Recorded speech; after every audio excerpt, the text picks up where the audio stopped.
Welcome back, Ram fans. Look who is the number one seed in the NFC, our Los Angeles Rams, after a 34-7 convincing thumping of the Tampa Bay Buccaneers. These slightly wounded Tampa Bay Buccaneers, but still a big win against a very good football team. And with the Eagles' loss to the Cowboys, they gave up a 21-0 lead. Cowboys came back and won that, and the Rams, with this win, are currently the number one seed. A lot of work left, though, a lot of football to be played, but we have to be thrilled with where this football team is and how they played tonight. All three phases of this team, even the special teams contributing. We may have solved a problem there.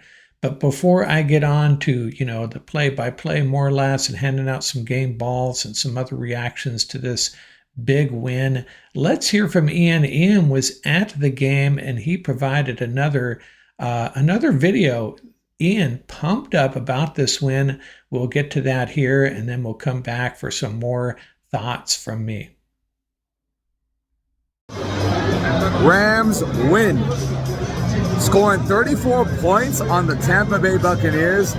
Crazy. And guys, I want to say this is probably 95% Rams fans out here. A great home crowd turnout. It was great to see. I mean, shit. Excuse my language. The bobblehead is one of the best probably I've ever gotten in my life.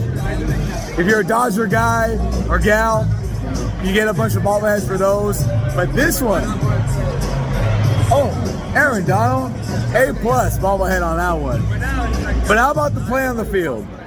Defense, outstanding. Baker Mayfield, the wide receiver core, even Godwin back, right? Tucker, Rashawn White, they couldn't do jack Tilly's squad. The defense was elite. Emmanuel Forbes was elite today. Multiple pass breakups. Multiple third and long situations they couldn't convert. And then the offense, right? Another Devontae Adams mega party in the end zone. Crazy. The offensive line blocked. Fantastic. Stafford. We got so many Stafford MVP chants in the stadium. It was ridiculous. Ridiculous in a great way. And again, probably one of the best home field crowds I've ever experienced here at SoFi.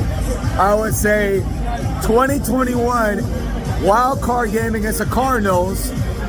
This game and maybe one more I can't think of at the moment. But 95% Rams fans, everyone had to get a bobblehead. Totally get it. But man, oh man, an elite defensive performance, a fantastic offensive performance where, let's be real, they took the gas off the pedal the whole second half. But so be it. It was fantastic. I love to see it. And on prime time for the whole world to see, the Rams kicked the Buccaneers' ass. Love to see it. Back to Mark here. Go Rams, baby. Well, if Ian doesn't get you fired up, nothing will. Man, he was jacked up there at the stadium, as he well should be. Although I think we need to temper our excitement a little bit. I'll talk about that at the end here. But a big win for the Rams. I'll walk through this as best I can. Towards the end of this game, it got to be a little bit of bad theater, but the first half and the third quarter, it was all Rams. And first possession, Tampa Bay had the ball and they converted 2 3rd-and-1s. I saw a Roger McCreary sighting on that first possession. He came in on a blitz, and this is the drive where Durant tipped away that deep shot to Egbuka, and they end up punting. The Rams get the ball and deep in their own end, and a 3rd-and-7 conversion to Devontae. Puka to the 28-yard line, and then Stafford gets sacked on first down. And man, the Rams have been really good at digging themselves out of holes this year, and it happened again. 3rd-and-17, a toe tapper, Nakua, on the end line there. And for a guy that is an incredible blocker and an incredible route runner and a guy that can break tackles like no other wide receiver, almost said tight end, it seems like it, doesn't it? no other wide receiver in the league. And then he has the body control to pull off these toe tappers, and he did it again. Sets up the Rams deep in Tampa Bay territory, and then Stafford on a naked bootleg hits Parkinson down to the 1 yard line. You could tell Colby was really frustrated he didn't get in there. And by the way, I don't know if there's really much of a drop off from Higbee to Parkinson at this point, especially after this game, watching Parkinson do his thing. He had several big plays. But first and goal, what do the Rams do in these situations? A fade to Devontae, and it's just easy pickings for this Rams offense at this point. Rams take a 7-0 lead, and Stafford is 8 for 8 on that drive. And the announcers are just gushing over him at this point, almost too much over the top, but well-deserved. Stafford, you can tell, there's games where you can tell he might be a little bit off. This wasn't one of them. I think a handful of incompletions should have been caught, to be honest with you. One to Devontae, the one to Ferguson. Tough catch, but he probably should have made it. So Tampa Bay gets the ball back, and they convert a 3rd and 4 to Chris Godwin. Gets right to the line to gain, and then Durant blows up a screen play. And then that play, Durant flashing early in this game, the bobbled pass by the tight end Otten, and Durant steals it and races it 51 yards, and the defense is pitching in now too. Rams are up 14-0 already. Tampa Bay starting at their own 35, sacked on 3rd and 10. Kobe Turner doing the honors there, and it's a 3-and-out for Tampa Bay, and the Rams get the ball back at their 28. 2 runs by Corum, pick up a first down. Mumfield making an appearance. 3rd and 3 converts Stafford to Mumfield for the first down, and then a first down pass to Devontae down to the 29, to Parkinson down to the 15, Corum to the 5, and then first and goal at the 5. They actually get to 3rd and goal, and Parkinson takes the breaks free.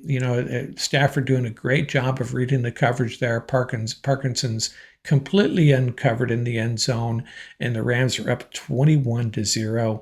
And at this point, Stafford is 14 for 17 for 140 yards and 2 TDs, and Rams are in cruise mode. Still a little concerned here that Tampa Bay is going to make a run for it. They got some weapons, and they got Baker Mayfield, and they did. They came back in a nice drive from their own 35. There was one play where it looked like, I think they gave Baker a pass, the no call on the grounding, and sure enough, on the next play, he runs for a first down, escapes the pocket, and then a few plays later, the touchdown pass to Tez Johnson. We had talked about him. This is their version of Tutu Atwell, but he is making an impact already a lot faster than Tutu did for the Rams. A really dangerous guy, and he converts the touchdown, scores the touchdown, and it's 21-7.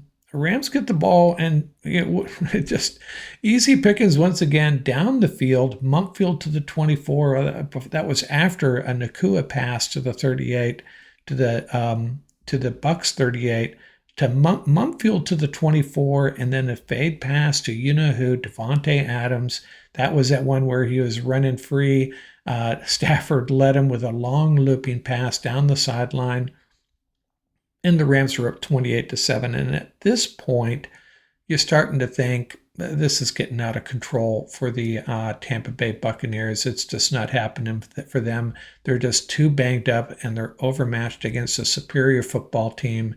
And I think all of us Ram fans just kicked back and started to enjoy this game, an easy win, and we weren't wrong. Now, the rest of the country probably was thinking this isn't very entertaining, watching these Los Angeles Rams just stomp all over a football team on prime time. But that's what we got, a Rams team that is playing at the highest level in a long, long time, really in all 3 phases of the game. And they're missing some guys too, on defense especially, but made no difference. Then you got a Tampa Bay team coming off a long trip to Buffalo, and then coming out to the West Coast after that, missing some key guys. They're just so banged up. And then Baker bangs up his shoulder, and it was all downhill.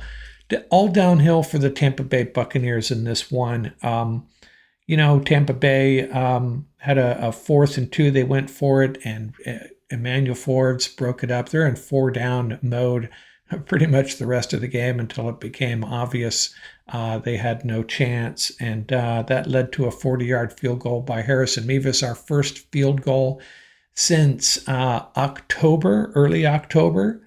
And 102 left in the game. 102 left in the half.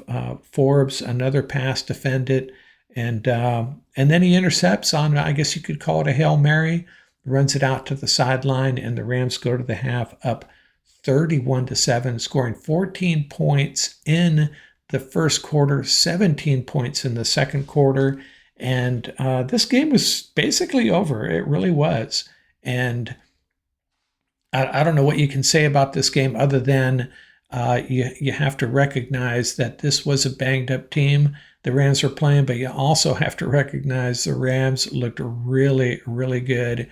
They look like, I'm going to say it finally, they are the best team in the National Football League right now. They really are. They're an offense that can just do anything they want, and they're a defense that is very opportunistic, very disciplined, can get after the quarterback, can stop the run, and has some ball hawks in the secondary. Man, great win for the Rams. And in that second half, I'm not going to go possession by possession in the second half, but we did have a long field goal by Harrison Mevis, a 52-yarder to have the final points of the night in the fourth quarter. Yes, the Rams shut out this handicapped Bucs team, I guess we could call them that. Shut them out in the second half. The only scoring in the second half was the 52-yarder by Mevis, and wow, what a sigh of relief for all us Ram fans. If there was a fatal flaw, a chink in the armor, it was this, the field goal kicking team, and we had a 40-yarder and a 52-yarder. Does that mean the problem solved? Well, maybe. It just maybe means it is. We need to see him kick in high-pressure situations. That hasn't happened yet, but he is also used on the first 2 kickoffs. Don't know if you caught that. The first one was in the landing zone, forced them to return it. The next one was into the end zone, and I'm pretty sure Ethan Evans took care of the rest of the kickoffs after that. So let's go through that scoring. As I said, 14 points in the first quarter, 17 points in the second quarter. Defense pitching in with a touchdown. Mevis with the 40-yarder in Tampa Bay had one nice drive. Credit to them. I mean, they are really up against it, missing an offensive lineman, missing the number 1 running back, missing Mike Evans. And, you got to beat these teams. We've lost to teams that have come in wounded. So Rams took care of business tonight against a team that just wasn't up to the task. But so I'm not trying to, lessen the value of this win. Rams took care of business and they played really, really well. The Tampa Bay Buccaneers, shorthanded or not, have some players on both sides of the ball, and Rams gave them no sign of life from the get-go, and that's what you need to do in games like this. As I said, no scoring in the second half except that field goal, and scoring summary: Stafford to Adams for the 1-yard touchdown, 7-0 lead for the Rams. If you're following along on the podcast, you're missing out on the graphics here showing the scoring summary.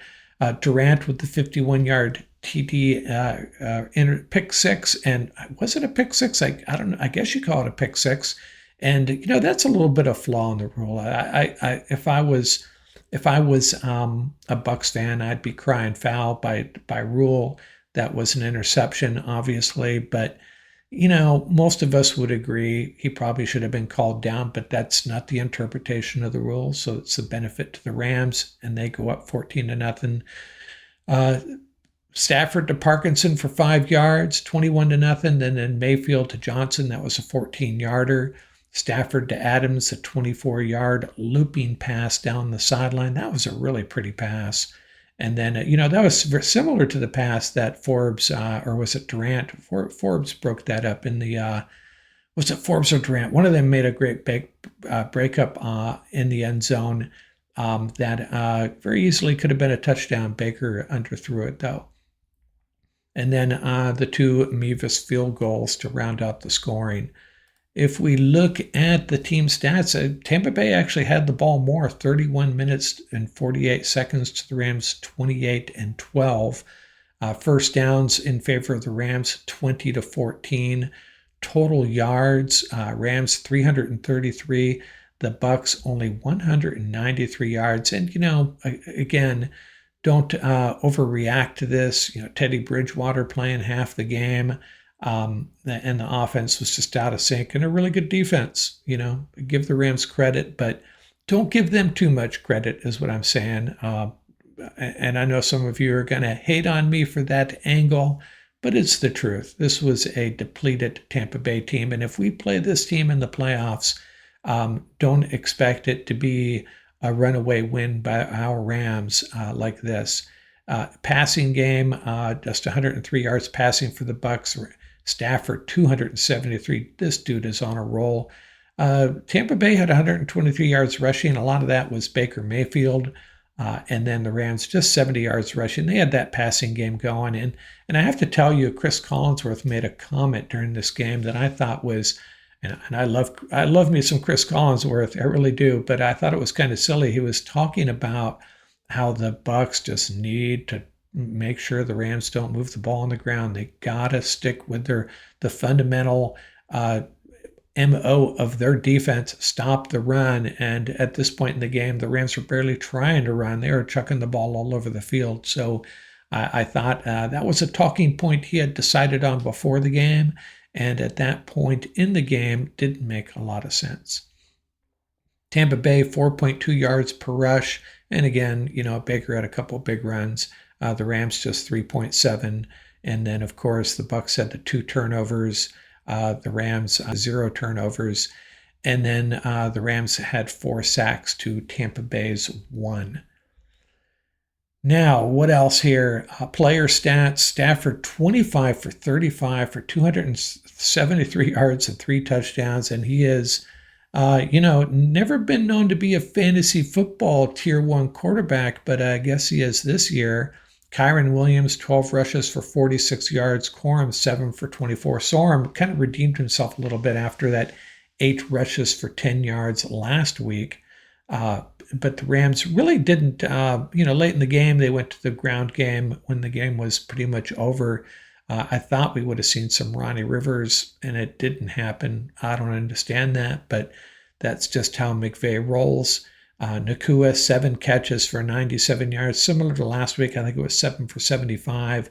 Devontae last week had 1 catch for 1 yard and 1 TD, a little more productive today, 5 for 62 and the 2 touchdowns, racking up the TDs. And Colby Parkinson looked really good, 4 catches for 41 yards and 1 touchdown. And I think Colby is kind of getting rolling now with the ball in his hands. I think that was something we complained about last year. He seemed a little more timid, didn't want to be physical with the ball in his hands, and that's changed up. He is a beast with the ball in his hands now. It actually looks a little bit nimble at times, as well as physical. And then we had the interceptions by Durant and Forbes, and 2 sacks apiece for Jared Verse and Kobe Turner. Player stats for the Bucks: Mayfield, 9 for 19 for 41 yards, and the guy did everything he could, move the ball on the ground with his legs a couple times. Bridgewater comes in, 8 for 15 for 52 yards and the 1 TD. Sean Tucker had a couple of nice runs, but the Rams locked down the run game fairly well. Tucker, 12 for 42 yards. White, 7 for 38 yards. And Emeka Egbuka, really worried about him, but, he's him and Johnson, they need some help here. Egbuka, 3 catches for 32 yards, and he actually had 2 for 0, and then he picked up 32 yards on that late catch and run. And Tez Johnson, I think this guy is a future star in this league. I think he has a little bit of Tyreek Hill in him, if I would dare to say, a little more slightly built than that. But Johnson, 3 catches for 21 yards and the lone Bucks TD. Now, who am I giving out game balls to? Well, I'm going to start out with the usual suspects. I mean, Matthew Stafford, Puka Nakua, and Devontae Adams. Most games we can just hand them a game ball and tell them to go take a seat while we give out some others. And I'm going to give game balls to 3 guys in the secondary: Forbes, Curl, and Durant. And Forbes making play after play, as is Durant. Durant and they both had picks, obviously, but they're making plays in the run game and in the pass game just over and over again. These guys are playing really confident football, and they really stepped up. And, I had a poll the other night, which unrestricted free agent which should be the lowest priority, and I included Durant, Cameron Curl, I forget who else, Nate Landman, who hours later was re-signed by the Rams. And Curl was the runaway winner in that poll, if I haven't checked lately. But, I kind of feel bad for him because, as Chris Collinsworth said, he's a great tackler, very quietly is a rock on the back end of this defense, and especially in the run game. He is having an incredible year, a tackling machine. So not a lot of splash plays on his part, but I'm going to give him a game ball, let's say a cumulative one for a lot of good football over the course of this season. And I'm giving a game ball to Kevin Dotson. Another thing that Chris Collinsworth said that was kind of curious, I don't know if you caught this. He was talking about Vea, the great, the Pro Bowl defensive tackle for the Buccaneers, and how he gets double teamed and triple teamed, almost a la Aaron Donald, maybe not quite that much. And it's true, he's a great player and he gets neutralized by a lot of offensive lines. But as they're talking about it, they showed Kevin Dotson one-on-one taking care of business. Dotson, he should be in the Pro Bowl. He really should. He's just such a solid presence on the right side of this offensive line. And you know what? I probably could consider giving Warren McClendon a game ball, but let's wait and see what the Pro Football Focus grades are. But I think he had a really good game as well. Again, this is a shorthanded Bucks defense. So not sure how excited we should get about the play of Warren McClendon and some of these other guys yet. But hey, you can only take on the guys that are on the field, and that's what they did, and they destroyed the Tampa Bay Buccaneers on both sides of the ball in this game. And Harrison Mevis, thank you, Harrison Mevis, for taking some stress, at least for a week. Obviously we need to see him do it in a clutch situation, but I'm feeling a little bit better. How many of you were sitting there watching him kick this, especially, well, first the 40-yarder, even just going, oh, please make this field goal, not a block, please. It's not going to affect the outcome of this game, but we need to start finding out. We need to start verifying that we have a field goal kicking team. And then he hit a 52-yarder too. Wow, Harrison Mevis. And it doesn't bode well for Joshua Carty. Mevis actually had a nice kickoff as well. So should be an interesting development here. The Rams could very well see what happens with Matt Gay in San Francisco next week. I think they'd very likely want to get Carty on the practice squad if possible. But if they waive him, it could another team, including the 49ers, snatch him. And you can say, like, hey, they can have him. But there's always this fear that a Ram's going to move on to an NFC rival and just have a great career.